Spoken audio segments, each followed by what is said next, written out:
Why do so many Koreans and Chinese still harbor deep resentment toward Japan? The answer lies in a dark history and a troubling lack of awareness today. Let's rewind to the early 20th century.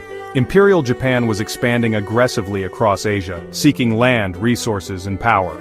But this wasn't just about politics or borders, it was about control at any cost.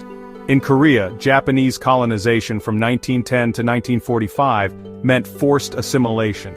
Millions of Koreans were stripped of their language, their culture, even their names. Many were forced into brutal labor, building roads, working in mines, or worse.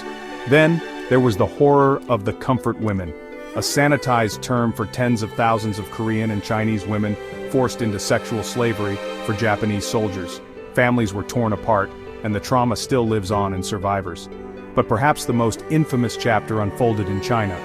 In 1937, Japanese troops captured the city of Nanjing. What followed is remembered as the Nanjing Massacre. Up to 300,000 civilians killed, women and girls assaulted, and the city left in ruins. These weren't isolated incidents.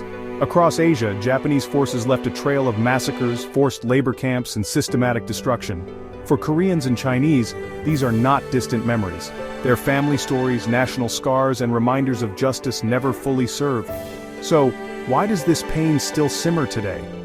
Partly it's because the wounds never healed. Many feel that Japan hasn't truly owned up to its crimes, at least not in a way that feels sincere or complete. And here's where things get even more complicated.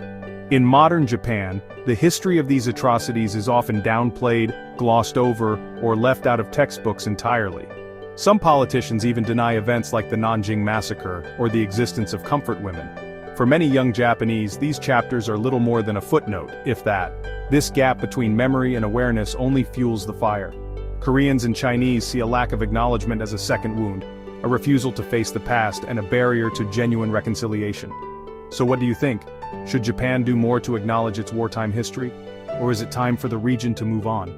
Share your thoughts in the comments below.